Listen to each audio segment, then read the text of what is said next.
পবিত্র রজব মাসের প্রথম জুমা। বছরে 12টি মাস আছে। বছরে কয় মাস? কখন থেকে এই 12 মাস? যখন আসমান আর জমিন আল্লাহ সৃষ্টি করেছেন তখন থেকেই বছরে কয় মাস? 12 মাস আল্লাহ তাআলা ঘোষণা করেছেন।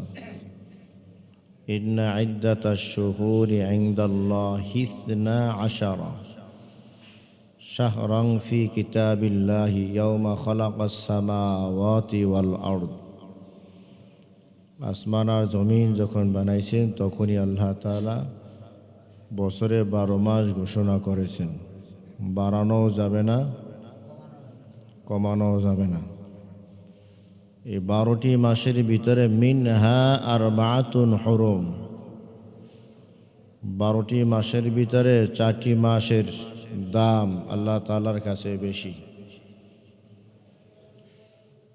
এই 4 মাসে মারামারি, কাটাকাটি, জুলুম, নির্যাতন, গুনাহ খাতা করা যাবে না। যুদ্ধ বিগ্রহ এই 4 মাসে করা যাবে না। মিনহা আরবাআতুন হুরুম, এই 4 মাসে যুদ্ধ বিগ্রহ হারাম। এটা তখনকার যুগে ছিল, পরে পরিবর্তন হয়েছে। পরে পরিবর্তন হইয়া বিধান রাখা হয়েছে, যখনই বেঈমান তোমার উপরে হামলা করবে তুমি প্রতিহত করবা। আল্লাহ, তাহলে 12 মাসের ভিতরে দামি মাস কয়টা? জিলকাদ, জিলহজ, মুহররম, রজব। 3টা হলো সিরিয়ালে, আর একটা হলো রমজান মাসের আগের মাস। জিলকাদ, জিলহজ, মুহররম, আর একটা হলো রজব। কয় মাস হলো? এই 4টি মাস আল্লাহ তাআলার কাছে দামি। বছরের 12 মাসের ভিতরে এই 4 মাস শ্রেষ্ঠ। কেন শ্রেষ্ঠ এটা আল্লাহ তাআলাই ভালো জানেন। সব কিছু বানান কে? আল্লাহ। অরব্বুকা ইয়াখলুকু মা ইয়াশাউ ওয়া ইয়াখতার। অরব্বুকা ইয়াখলুকু মা ইয়াশা, তোমার রব যা ইচ্ছা তাই বানান। ওয়া ইয়াখতার, আর যাকে ইচ্ছা তাকে মনোনীত করেন। বানান কে?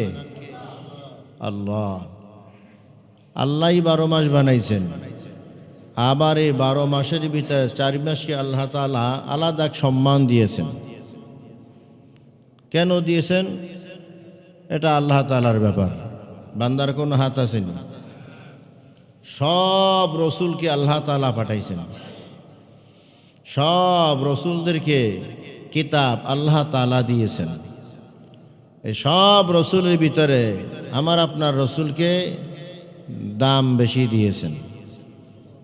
কেন দিয়েছেন এটা তার ব্যাপার।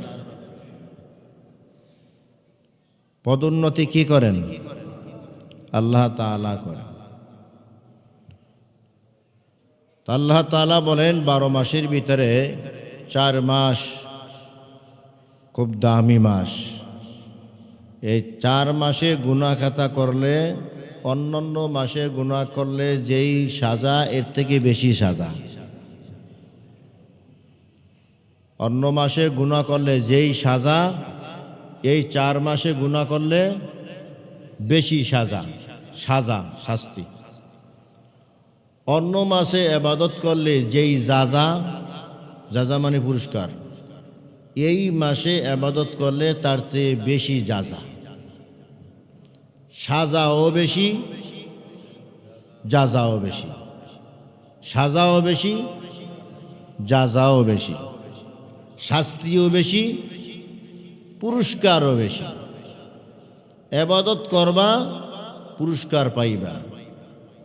গুনাহ খাতা করবা, শাস্তি বেশি পাইবা। এ মাসে ইবাদত বেশি করবা, আমি ইবাদতের সব বেশি বাড়াইয়া দেব। আবার এই মাসে গুনাহ বেশি করবা, শাস্তি আমি বেশি বাড়াই দেব। কেন? এই 4টে মাসকে আমি সম্মানিত করছি। ইজ্জত করলেই না কেন? আল্লাহ প্রশ্ন। এই 4 মাসকে আমি সম্মানিত করছি, তুই এই 4 মাসকে সম্মান করলি না কেন? এই জন্য এই মাসগুলোতে ইবাদত বেশি বেশি করা। দিন এখন ছোট না বড়? ছোট। আবার পানিও বেশি খাওয়া লাগে না, লাগে? আগে যেই পরিমাণ পানি খাওয়া, এখন এই পরিমাণ পানি খাওয়া যায়? পিপাসাই তো লাগে না। তো যেহেতু দিন ছোট, আবার ক্ষুধাও কম, বেশি বেশি রোজা থাকে, রোজার অভ্যাস। আর সামনে তো এমনি রোজা আসতেছে, এবছর রোজায় মোটামুটি শীত পড়বে। তাই ইবাদতের একটা সুযোগ পাইলাম যে রোজা থাকতে তো কষ্ট হয়, আর রোজা থাকতে কষ্ট বেশি হয় পানির পিপাসা। যেহেতু শীত বেশি, পানির পিপাসাও লাগে না, আবার দিনও ছোট আছে, ক্ষুধায়ও কষ্ট পাওয়া লাগবে না। তাহলে আমরা কি থাকি? রোজা থাকি। কিছু কিছু রোজার অভ্যাস করি, সপ্তাহে অন্তত 2-1টা থাকি। অন্তত সপ্তাহে সোমবার দিন এবং বৃহস্পতিবার দিন, এই 2 দিন রোজা রাখা নবীজির সুন্নাত। এই 2 দিন রোজা থাকা নবীজির সুন্নাত। এই 2টা দিন আমরা রোজা রাখার অভ্যাস করি। আর কোরআন তেলাওয়াত একটু বেশি বেশি বাড়াইয়া দিই, যে যতটুকু আগে পড়তাম এর থেকে একটু বাড়াই, যেহেতু এটা হলো ইবাদতের মাস। 4টা মাস কিসের মাস? ইবাদতের মাস। এই 4 মাসে ইবাদতের কথা বেশি বলা হয়। কি করব আমরা? ইবাদত করব। ইবাদত কি বলতে পারেননি? ইবাদত কি? হ্যাঁ, ওয়ামা খালাকতুল জিন্না ওয়াল ইনসা ইল্লা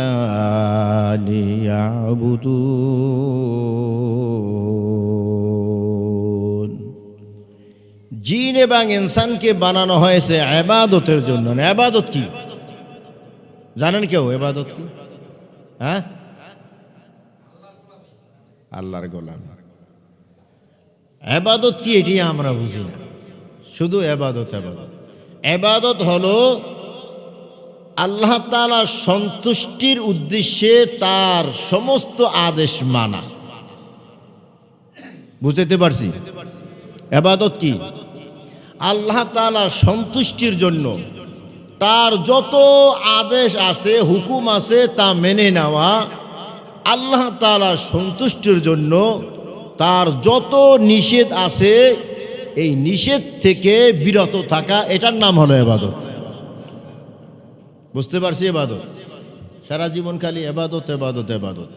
আল্লাহ ইবাদতের জন্য বানাইছেন। আরে ভাই, কথা কইলে আমি কেমনে কথা কম? তাহলে ইবাদতটা কি? ইবাদত হলো আল্লাহ তাআলার সন্তুষ্টির জন্য আল্লাহ তাআলার সমস্ত আদেশগুলো মেনে নেওয়া, আর আল্লাহ তাআলার সন্তুষ্টির জন্য আল্লাহ তাআলার সমস্ত নিষেধ থেকে বিরত থাকা, এটার নাম। বুঝতে পারছি সবাই? আবার বলি, ইবাদত কি? আল্লাহ তাআলার সন্তুষ্টির জন্য আল্লাহ তাআলার সমস্ত আদেশগুলো মেনে নেওয়া, আল্লাহ তাআলার সন্তুষ্টির জন্য আল্লাহ তাআলার সমস্ত নিষেধ থেকে বিরত থাকা, এটার নাম। এই হলো ইবাদতের সংজ্ঞা। তাহলে আল্লাহর আদেশ হলো 5 ওয়াক্ত নামাজ আদায় করো, আল্লাহর আদেশ হলো রোজা রাখো, আল্লাহর আদেশ হলো হজ করো, আল্লাহর আদেশ হলো যাকাত দাও, আল্লাহর আদেশ হলো বেশি বেশি জিকির করো। এগুলো আদেশ। এটা পালন করব কাকে খুশি করার জন্য? আল্লাহকে খুশি করার জন্য। আল্লাহর নিষেধ, হারাম থেকে বিরত থাকো, সুদ থেকে বিরত থাকো, ঘুষ থেকে বিরত থাকো, মিথ্যা কথা থেকে বিরত থাকো, গীবত শেখার থেকে বিরত থাকো, পরনিন্দা থেকে বিরত থাকো, জেনা ব্যভিচার থেকে বিরত থাকো, অশ্লীল কার্যকলাপ সব ছেড়ে দাও, এর থেকে অশ্লীল কার্যকলাপ থেকে বিরত থাকো। এগুলো হলো নিষেধ। তো এগুলো থেকে বিরত থাকা আর আল্লাহ তাআলার আদেশগুলো তার সন্তুষ্টির উদ্দেশ্যে মেনে নেওয়া, এটার নাম হলো, এইটাই হলো ওয়ামা খলাকতুল জিন্না ওয়াল ইনসা ইল্লা লিয়াবুদুন। করণীয় যত কাজ আছে সব কাজ তোমরা করবা, বর্জনীয় যত কাজ আছে সব থেকে বিরত থাকবা। এই জন্যই আমি আল্লাহ মানুষ আর জিনকে বানাইছি। এ হলো একটা অর্থ। মানুষ এবং জিনকে আমি কেন বানাইছি? করণীয় যত কাজ আছে সব কাজগুলো করবা, বর্জনীয় যত কাজ আছে সব কাজগুলো ছেড়ে দিবা। এই জন্যই আমি জিন আর মানুষকে বানাইছি। লিয়াবুদুন আইরি লিয়ারিফুন, আমি মানুষকে এই জন্য বানাইছি তার খালেক তার রবকে চেনার জন্য। লিয়াবুদুন আই লিয়ারিফুন, আমি তার খালেককে চেনার জন্য জিন এবং ইনসানকে বানাইছি। আল্লাহ তাআলাকে যদি আমরা চিনতে পারি তাহলে আল্লাহর চাহিদা কি, এই চাহিদাও আমরা পূরণ করব। বউকে যদি চিনে কেউ তাহলে বউর চাহিদা কি এগুলা সে জানে, স্বামী জানে। তো বউ চিনলে সে বউয়ের চাহিদা পূরণ করার জন্য যা যা লাগে সব দেয়। আর আল্লাহকে যে চিনে, তো আল্লাহ তাআলা কি জন্য বানাইছেন, আল্লাহ কি চান, যা আল্লাহর চাওয়া সব দেয়। ঠিক কিনা বলেন?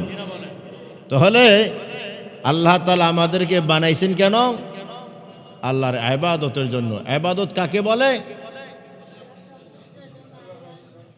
আল্লাহ তাআলার সন্তুষ্টির জন্য, আল্লাহ তাআলার আদেশ মেনে নেওয়া, আল্লাহ তাআলার সন্তুষ্টির জন্য তার নিষেধ থেকে বিরত থাকা, এর নাম কি?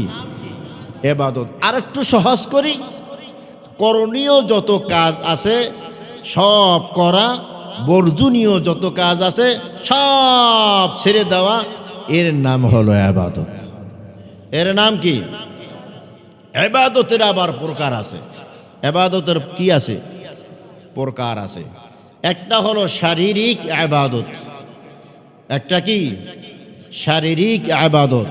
নামাজ শারীরিক ইবাদত, রোজা শারীরিক ইবাদত, হজ শারীরিক এবং আর্থিক ইবাদত, কোরআন তেলাওয়াত এটা শারীরিক ইবাদত, জিকির করা এটা শারীরিক ইবাদত।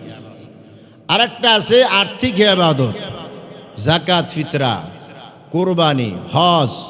হজ শারীরিকেও গেছে আর্থিকেও আছে, কেন হজে শরীরও যায় মালও যায়, এজন্য এই দুই দিকেই আছে। তাহলে আর্থিক ইবাদত হলো যাকাত ফিতরা দান সদকা কোরবানি হজ, এটা হলো আর্থিক ইবাদত। আরেকটা হলো হৃদয়ের ইবাদত। আরেকটা কি? শারীরিক গেল আর্থিক গেল, আরেকটা হৃদয়ের ইবাদত। হৃদয়ের ইবাদত কি? আল্লাহর মোহাব্বত অন্তরে রাখা। কার মোহাব্বত? আল্লাহর মোহাব্বত। আল্লাহর মোহাব্বত মুমিন বান্দার অন্তরে বেশি না কম? বেশি দেখেই তো আজানের পরেও মুসল্লিরা আয় না মসজিদে, এই বেশির দলিল। বেশি দেখেই তো নামাজি পড়ে না, এটা হলো বেশির দলিল। যাই হোক, সব মুমিন তো আর এক না।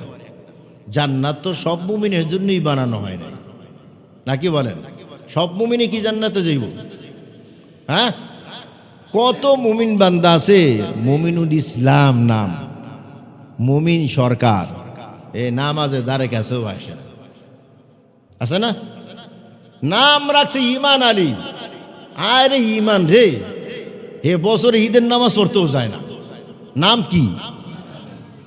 ইমান আলী। এ বহু ইমান আলী এরকম আছে, বহু মুমিন এমন আছে। তা সব ইমান আলী কই যাইব না? জান্নাতে যাইব না। আল্লাহু আকবার। কি বলতেছিলাম? হৃদয়ের ইবাদত। একটা হলো শারীরিক ইবাদত, আরেকটা হলো আর্থিক ইবাদত, আরেকটা হলো হৃদয়ের ইবাদত।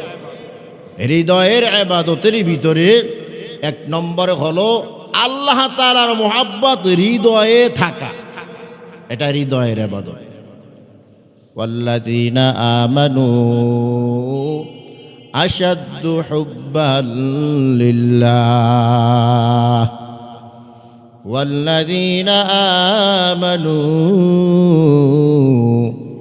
আশাদ্দু হুব্বান লিল্লাহ। আসাধ্য মানে অনেক অনেক কঠোর থেকেও কঠোর, একে আসাদ বলা হয়। আসাধ্য মানে কি? একেবারে জনমের কঠিন। মুমিন বান্দার অন্তরের ভিতরে আল্লাহর মোহাব্বত একেবারে অধিক পরিমাণে। সব মোমেনের ঈমান আলীর আসেনি এরকম, সব মোমেনের না। সব মোমেনের অন্তরের ভিতরে আল্লাহর মোহাব্বত নাই। তো হৃদয়ের ইবাদত এক নম্বরে হলো কার মোহাব্বত? আল্লাহর মোহাব্বত। কই থাকবে?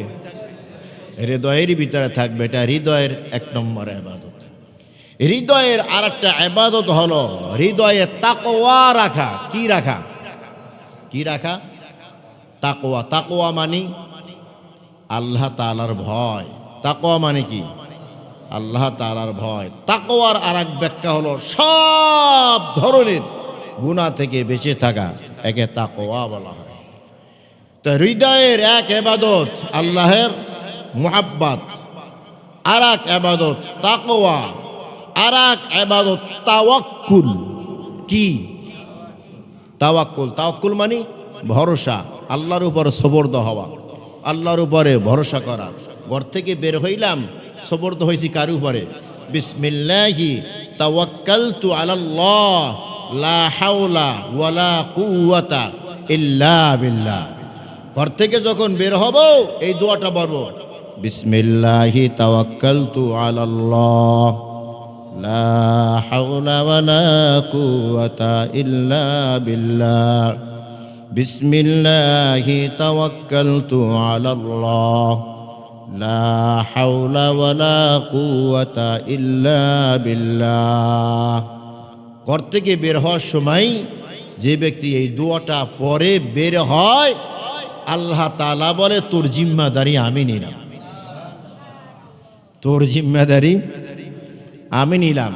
শয়তান কাঁদতে থাকে, করলো কি বান্দায়, বান্দায় করলোটা কি? আমি তো আরে ধোঁকা দিতে পারবো না, আমি তো ওকে পথভ্রষ্ট করতে পারবো না। ও সবর্দ হয়েছে কার উপরে? তার রবের উপরে সবর্দ হয়েছে। তার রবই তো তাকে রাস্তা দেখাইবে। কুফিতা, আল্লাহ তাআলাই তো তার জন্য যথেষ্ট হয়ে যাবে। এই জন্য ঘর থেকে বের হওয়ার সময় এই দোয়াটা পড়ব ইনশাআল্লাহ। কি দোয়া জানি?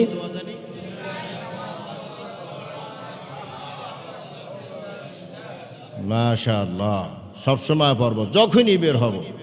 1 মিনিটের জন্য বের হইলেও পড়ব। 1 মিনিটে ভরসা আসে তো? 1 মিনিটে ভরসা আছে? যে স্টেজে দাঁড়াইয়া এই গানটা গাইছিল যে 1 মিনিটের, ওই স্টেজেই নাই হয়ে গেছে। একটা ইতিহাস গড়ে গেছে, জানেননি ইতিহাস? যে এই গানটা গাইছিল যে 1 মিনিটের, নাই ভরসা। এই গান গাইতে গিয়া ওই স্টেজেই ব্রেক হয়ে গেছে, দেখাই গেছে যে আমি যা গাইছি দেখেই। ওখান থেকেও আমাদের শিক্ষা আছে, শিক্ষা আছে না? যারাই জীবন দিয়ে গেছে এদের আমাদের জন্য কিছু শিখার আছে, শিখি না আমরা। হাদি ভাই বারবার বলতো, একটা মাত্র ছেলে, যে আমার ছেলের আপনারা দেখে রাখেন। তো হে কি আগে থেকে জানে না কি মরবে? বারবার বলতো আমার ছেলেকে আপনি দেখে রাখেন, কারণ তার অন্তরের ভিতরে শাহাদাতের তামান্না ছিল। কিসের তামান্না? শাহাদাতের। আগে তো আমরা জানতাম না যে এ কোরআনে হাফেজ, এ হাদি কিন্তু কোরআনের হাফেজ। এখন মিডিয়া দেখে যে সে কোরআনের হাফেজ, এবং তার সিনার ভিতরে শাহাদাতের তামান্না ছিল। আর সে ওইভাবেই কথাবার্তা বলে গেছে যে যেহেতু শাহাদাতের তামান্না, আমার ডাক মনে হয় আল্লাহ শুনছে, তা আমি শাহাদাতের মরণ আমার হইতে পারে। আর এটা বুলেটের সামনেও আমি পড়ে যেতে পারি, পিস্তলের সামনেও পড়ে যেতে পারি, অথবা এখন তো রড দিয়ে ভিড়ায়, রডের সামনেও পড়তে পারি। তো আমার শাহাদাত নসিব হবে, এটা তার অন্তরে একটা বিশ্বাস ছিল। এই জন্যই বলছে যে আমার ছেলেরে আপনারা দেখে রাখবেন। তখন তো আমরা বুঝি নাই, এখন না বুঝি বারবার এই কথা বলছিল কেন, যে আমার ছেলেকে এ চিঠি কি আসছিল নাকি? না, তার তো শাহাদাতের তামান্না, আমি হক কথা বলবো, আমি হকের উপরে থাকবো, মরণ হবে তো আমার হকের উপরেই হবে, নাকি বলেন? এই যে শাহাদাতের তামান্না ভিতরে থাকা, এটা নবীজিও দোয়া করেছিলেন, ওসমান, আলী, আবু বকর তারাও দোয়া করেছিলেন, আল্লাহ শাহাদাতের মরণ দিও। কোন মরণ? কোন মরণ? একটা মরণ আছে যেই মরণের ভিতরে কোনো কষ্ট নাই, একটা মরণ আছে যেই মরণের ভিতরে কি নাই, কষ্ট নাই। ওই মরণটার নাম হলো শাহাদাতের মরণ। ওই মরণটার নাম কি? শাহাদাতের মরণ। আসমা বিনতে আবি বকর রাদিয়াল্লাহু তাআলা আনহুর ছেলে যুদ্ধের ময়দানে যাইতেছে, তো গেছে যুদ্ধের ময়দানে, অর্ধেক পথ গিয়া দেখে যে হায়, যারা শহীদ হয় তার নাক কাটে, কান কাটে, এ হাত শরীর থেকে আলাদা করে, পা শরীর থেকে আলাদা করে, টুকরো টুকরো করে, এরপরে ঘোড়া দিয়ে আবার পাড়াইয়া গোস্তু আর মাটি একাকার করে ফেলায়। এই অবস্থায় দেখা আসমা বিনতে আবি বকর সিদ্দিক রাদিয়াল্লাহু তাআলা আনহুর ছেলে বাড়িতে ফিরে আসছে। আপনি আর আমি তো হইলে বুকের সাথে জড়াই দিতাম, যা বাবা আইসো ফিরিয়া, তুই চলে গেছিস গা, কানতে কানতে চোখের পানি সব শেষ, আসছো ফিরিয়া, আলহামদুলিল্লাহ ভালোই হয়েছে। হ্যাঁ, আমার মা আপনার মা, হ্যাঁ আমার বউ আপনার বউ, আমার মেয়ে আপনার মেয়ে, এইটাই বলতো, কথা কয় না। কিন্তু আসমা বিনতে আবি বকর ওই আপনার আমার ইমান আলীর মতো ইমান না। কিরে বাবা, কথা ঢং কম, কিরে বাবা তোমাকে এখানে কেন দেখা যায়? কথা ঢং দেখছিনি? কিরে বাবা তোমাকে এখানে কেন দেখা যায়? তুমি না যুদ্ধের ময়দানে গেছো? ছেলে বুঝে ফেলাইছে, মার কাছে কি নাই, মার কাছে কি নাই, চান্স নাই, মা আমাকে বুকে নিবে না। তখন আসমা বিনতে আবি বকরের ছেলে বলে, মা যুদ্ধের ময়দানের কাছেই গেছিলাম, দেখিনি মায়ের অন্তরে একটু মায়া লাগেনি? সন্তানের দুঃখের কথা শুনলে মায়ের অন্তরে মায়া লাগে কি লাগে না? দেখি একটু মায়া লাগেনি? মা যুদ্ধের কাছেই গেছিলাম, দেখি যারা যুদ্ধের ভিতরে শহীদ হয়ে যায় তাদের এই টুকরো টুকরো টুকরো টুকরো করে। তো মা একটা উদাহরণ দিছিলেন, ছাগল যদি, বকরি যদি আল্লাহর রাস্তায় জবাই হয়ে যায়, তার গোস্ত দিয়া কাবাব হবে না, বুনা হবে না, ঝোল মাংস বানাইবে, ছাগলের কি দরকার? ছাগল তো শহীদ হয়ে গেল, জবাই হয়ে গেল।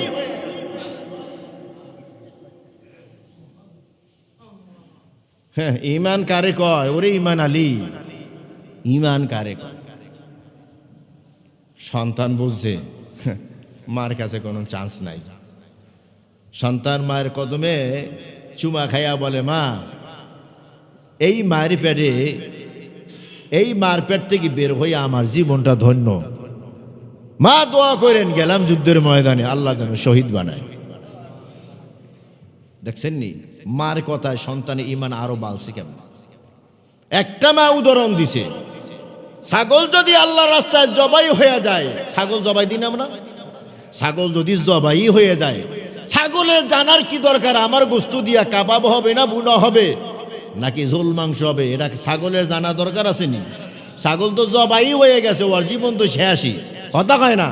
তুমি যখন আল্লাহর রাস্তায় শহীদ হয়ে যাবা, তো তোমার হাত কাটবে, কান কাটবে, নাক কাটবে, চুল কাটবে, না কি কাটবে, তোমার জানার কি দরকার? তুমি তো আল্লাহর রাস্তায় জীবন দিয়েই ফেলাইছো। আল্লাহু আকবার কর। ওয়ালা তাকুলু লিমান ইউকতালু ফি সাবিলিল্লাহি আমওয়াত ولا تقولوا لمن يقتل في سبيل الله أموات بل أحياء ولكن لا تشعرون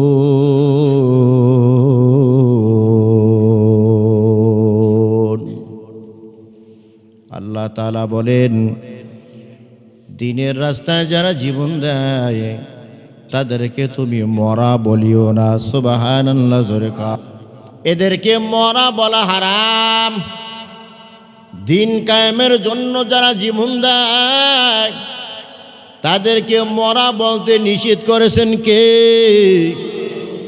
তারা মরে না, তারা জিন্দা। বাল আহইয়াউন, বরং তারা জিন্দা। সুবহানাল্লাহ। ولا تقولوا لمن يقتل في سبيل الله দিন কায়েমের জন্য যারা জীবন দেয় আল্লাহর রাস্তায় তাদেরকে তোমরা মরা বলিও না। বাল আহইয়াউন, তারা জিন্দা। ওয়ালাকিন লা তাশউরুন, আল্লাহ বলেন তারা জিন্দা। কেমনে জিন্দা এ বুঝ তোমাদেরকে দেওয়া হয় নাই। সুবহানাল্লাহ, জোরে কান। এ বুঝ বান্দার ভিতরে নাই। বান্দাকে ওই মেমোরি দেওয়া হয় নাই, ওই বুঝ বান্দাকে দেওয়া হয় নাই। বান্দা বোঝে যে এ তো মইরা গেছে, কবরে রাখলাম, মাটির সাথে মিশা যাবে, এটাই বান্দা বোঝে। তাহলে সে তো শেষ হয়ে গেল। আল্লাহ বলেন, না, আমার রাস্তায় যারা জীবন দেয় তারা মরে না, তারা পচে না। শহীদের দেহ মাটিতে ভক্ষণ করা হারাম। শহীদের দেহ মাটিতে ভক্ষণ করতে পারে না।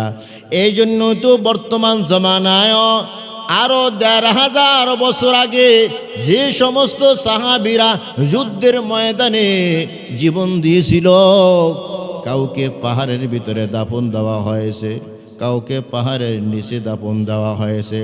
এখন বড় বড় রাস্তা নির্মাণ করার জন্য ওই পাহাড় সরকারে কাটতেছে।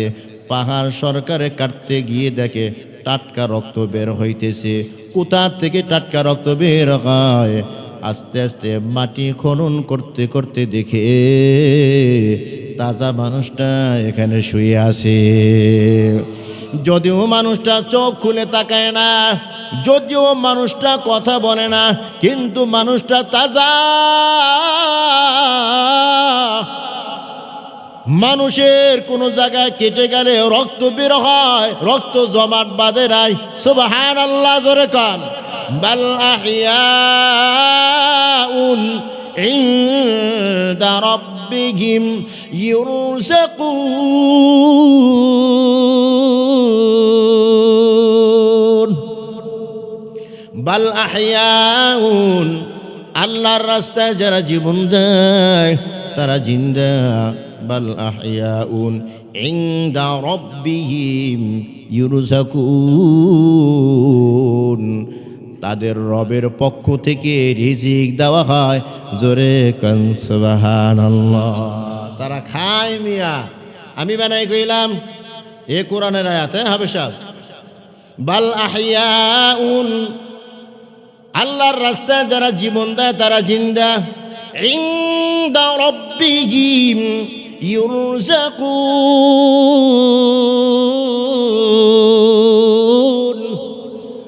তার রবের পক্ষ থেকে তাকে রিজিক দেওয়া হয়। তোমার আমার মতো খায়। কেমনে খায়? কোত্থেকে খায়? এ মেমোরি তোমারও নাই, আমারও নাই। তুমি বুঝবা না, আমিও বুঝবা না। ওরে মুসলমান ইমানদার, এই জন্য বলতেছিলাম একটা মরণ আছে যেই মরণের ভিতরে কোনো কষ্ট নাই। পিঁপড়া কাটলে যেই পরিমাণ কষ্ট পাওয়া যায়, শাহাদাতের মরণে এই পরিমাণ কষ্ট পাওয়া যায় না। জাফর ইবনে আবি তালিব রাদিয়াল্লাহু তাআলা আনহু যুদ্ধের ময়দানে গেছেন। কোথায় গেছেন? আওয়াজ দিয়ে কোন? যুদ্ধের ময়দানে গেছেন, যুদ্ধ করতেছেন, আল্লাহর বান্দা যুদ্ধ করতেছেন, বেঈমানরা এসে ডান হাতের উপরে এমন জোরে এক আঘাত দেয়, জাফর রাদিয়াল্লাহু তাআলা আনহু হাতটা কেটে যায়, হাড্ডি কেটে গেছে, নিচ দিয়া গোস্ত আছে, চামড়া আছে। এখন হাড় যেহেতু নাই, হাত তো আর সোজা করতে পারে না, কথা কয় না। হাড় যদি কেটে যায়, ওই হাত উপরে তোলা যায়নি, ওই হাত দিয়া কিছু ধরা যায়নি। গোস্ত কাটলে ধরা যায়, উপরে তোলা যায়, সব করা যায়। হাড্ডি যদি ভেঙে যায়, কেটে যায়, তাহলে ওই হাত আর হাত থাকেনি, গোস্ত আর চামড়ার সাথে হাড় ঝুলতেছে। জাবর ইবনে আবি তালিব রাদিয়াল্লাহু তাআলা আনহু বাম হাতে তরবারিটা নিয়ে নেয়, বাম হাত দিয়া যুদ্ধ করতেছেন, কিন্তু ডান হাতটা তার দেহের সাথে ঝুলতেছে। কষ্ট হয়, এই ডান হাতে এখন ডিস্টার্ব দেয়, ডান হাতটা পায়ের নিচে ফালাইয়া একটা টান দিয়া হাতটা ফালাইয়া দিয়া যুদ্ধের ময়দানে যুদ্ধ করা শুরু করে দিয়েছে। সুবহানাল্লাহ, জোরে কর। আর এক বেঈমান আইসা বাম হাতের উপরে একটা আঘাত দিয়া বাম হাতটাকে শহীদ করে দিয়েছে। দুই হাত নাই। জাফর রাদিয়াল্লাহু তাআলা সাথে সাথে জমিনের ভিতরে শুয়ে পড়লেন। আর ইসলামের যে ঝান্ডা, ইসলামের যে পতাকা, দু পা দিয়া চাপা দিয়া ধরিয়া ইসলামের পতাকা নিচে পড়তে দেয় নাই, উপরে উঠাইয়া রাখলেন। সুবহানাল্লাহ, জোরে কন। কালেমার পতাকা নিচে পড়তে দিব না। আর এক বেঈমান আইসা জাফর রাদিয়াল্লাহু তাআলা পায়ের উপর আঘাত দিয়া পা শহীদ করে দিলেন। সাথে সাথে ধাক্কা দিগা উইঠা বইসা এই জমানার ভিতরে ইসলামের ঝান্ডা কামড় দিয়া ধরিয়া উঁচা করিয়া রাখলেন। দুই হাত নাই, দু পা নেই, এরপরও ইসলামের ঝান্ডা নিচে পড়তে দেয় নাই। জবান দিয়া ঝান্ডা কামড় দিয়ে উপরে রাখলেন। আর এক সাহাবী আইসা বলে, জাফর, পতাকা আমার কাছে দাও। তোমার জীবন থাকতে যেমন পতাকা নিচে পড়তে দেও নাই, আমার ভিতরে জীবন থাকতেও আমি পতাকা নিচে পড়তে দিব না। আল্লাহর নবী কাঁদতেছেন। সাহাবীরা জিজ্ঞাসা করেন, নবী আপনি কেন কাঁদেন? বলে, আমার যে চাচাতো ভাই, আমার চাচাতো ভাই জাফর রাদিয়াল্লাহু তাআলা আনহু, তার দেখি এই ডান হাতটা কেটে ফেলতেছে, এই দেখি বাম হাতটা কেটে ফেলতেছে, এই দেখি দুইখানা পা কেটে ফেলতেছে, এই দেখতেছি জাফর ইসলামের ঝান্ডাকে মুখ দিয়া কামড় দিয়া উঁচা কইরা রাখতেছে। আবার দেখে নবী কিছুক্ষণ পরে হাসতেছেন। ও পয়গম্বর, এই কিছুক্ষণ আগে দেখলাম কাঁদতেছেন, আবার এখন দেখি হাসেন। আল্লাহর নবী বলেন, আমি এখন দেখতেছি আমার জাফর সবুজ রঙের পাখি হইয়া, কি রঙের পাখি? সবুজ রঙের পাখি হইয়া জান্নাতের বাগানে ঘুরতেছে, উঠতেছে, এই ডালে বসে, ওই ডালে বসে, এই ফল খায়, ওই ফল খায়। যত মানুষ দিনের জন্য জীবন দিবে, প্রত্যেক মানুষকে সবুজ রঙের পাখি বানায়া হাসরের মাঠে রাখ পর্যন্ত আল্লাহ তাআলা জান্নাতের ভিতরে ঘুরাইতে থাকবেন। হাসরের মাঠ যখন কায়েম হয়ে যাবে, সব মানুষগুলো হিসাব দেওয়ার জন্য প্রস্তুতি নেবেন। আমার আল্লাহ হিসাবের সিংহাসনে বৈশা বারবার হুঙ্কার দিতে থাকবে। সমস্ত মানুষগুলো ছটফট করতে থাকবে, মানুষগুলো পাগলের মতো ছুটাছুটি করতে থাকবে। ইয়াউমা তারাউনাহা তাযহালু কুল্লু মুরদিআতিন আম্মা আরদাআত ওয়া তাদউ কুল্লু যাতি হামলিন হামলাহা ওয়া তারান নাসা সুকারা ওয়া মা হুম বিসুকারা ওয়ালাকিন্না আযাবাল্লাহি শাদীদ।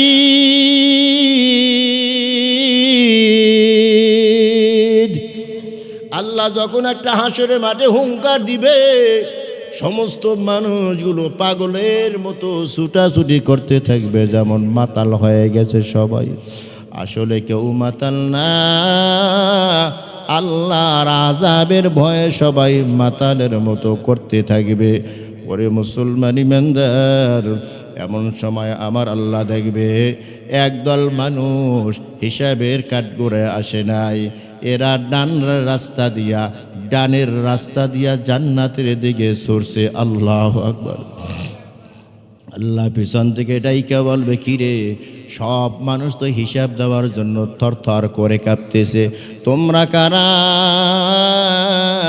হিসাবের কোনো তাওয়াক্কুল করলা না, জান্নাতের মেহমান হওয়ার জন্য যাইতেছো, কি হিসাব কি দিবা না? তারা বলবে, না না, হিসাব দিয়ে তোমার জান্নাতে আমরা যাইতে চাই না। কে তোমরা? বলে, আমরা কারা তুমি তো ভালো করেই চেনো, তবে পরিচয় আমাদের কাছ থেকে জানতে চাও। আমরা হইলাম তোমার ওই বান্দা যারা দিন কায়েমের জন্য দুনিয়াতে আমরা জীবন দিয়েছিলাম। জোরে কান সুবহানাল্লাহ। যখন বলবে দুনিয়াতে জীবন দিয়েছিলাম, যার মাথার ভিতরে গুলি করা হয়েছে ওখান থেকে টপ টপ করে রক্ত ঝরতে থাকবে, যার হাত কাটা হয়েছিল এখান থেকে রক্ত ঝরতে থাকবে, যাকে যেভাবে ক্ষত বিক্ষত করা হয়েছে ওখান থেকে টপ টপ করে রক্ত ঝরতে থাকবে। আল্লাহ তাআলা বলেন, ও বান্দা দাঁড়াও, হিসাব দিবা না, দরকার নাই হিসাব। আল্লাহু আকবার কর। লাগবে না হিসাব। তবে তোমরা কি চাও? এক্সট্রা কিছু তোমাদেরকে আমি আল্লাহ দিতে চাই। শহীদা বলবে, আল্লাহ দিবা? বলে, হ্যাঁ দিব। দিবানি? বলে, হ্যাঁ দিব। যদি তুমি দিতে চাও আর একবার আমাদেরকে দুনিয়াতে পাঠাইয়া দাও, জালেম, দুশমান, আল্লাহ দ্রোহী, খোদা দ্রোহী তাদের বিরুদ্ধে যুদ্ধ করিয়া আবার জীবনটা দিয়া তোমার দরবারে হাজির হয়ে যাব। আল্লাহ বলবেন, যুদ্ধ করার জন্য আবার দুনিয়া যাইতে চাও? যুদ্ধের ময়দান যে কত কঠিন, হাত কাটে, পাও কাটে, নাক কাটে, কত ধরনের কষ্ট দেয়। তখন শাহাদাত যারা বরণ করেছে জবাব দেবে, আল্লাহ, উপর থেকে দেখা যায় অনেক কষ্ট, অনেক কষ্ট, ভিতরে কোনো কষ্ট নাই। পিঁপড়ায় কাটলে যেই কষ্ট, এই পরিমাণ কষ্ট হয় না। জোরে কোন সুবহানাল্লাহ। তাহলে রজব মাস সম্মানিত মাস, ইবাদতের মাস। আবার ফাইনাল জিজ্ঞাসা করতে চাই, ইবাদত কাকে বলা হয়? দেখছেন নাই? হ্যাঁ, আল্লাহর সন্তুষ্টির উদ্দেশ্যে আল্লাহ তাআলার সব বিধানগুলো মেনে নেওয়া, আল্লাহ তাআলার সন্তুষ্টির উদ্দেশ্যে তার সমস্ত নিষেধগুলো থেকে বিরত থাকা, এটার নাম হলো ইবাদত। আরো সহজভাবে বলেছি, আল্লাহ তাআলা যত করণীয় বিধান দিয়েছেন, যত করণীয় কাজ আছে সব করা, যত বর্জনীয় কাজ আছে সব ছেড়ে দেওয়া, এটার নাম হলো ইবাদত। এই সম্মানিত মাসে বেশি বেশি ইবাদত করার আল্লাহ তৌফিক দান করুন। আর এই মাসে নবীজি একটা দোয়া পাঠ করতেন, আল্লাহুম্মা বারিক লানা ফি রজব ওয়া শাবান ওয়া বাল্লিগনা রমাদান। পারেননি আপনারা? পড়েন সবাই, আল্লাহুম্মা বারিক লানা, আল্লাহুম্মা বারিক লানা ফি রজব ওয়া শাবান ওয়া বাল্লিগনা রমাদান। নিজে পড়ব, পরিবারের সবাইকে শিখাবো। নিজে পড়ব, পরিবারের সবাইকে শিখাবো। আল্লাহ তৌফিক দান করুন।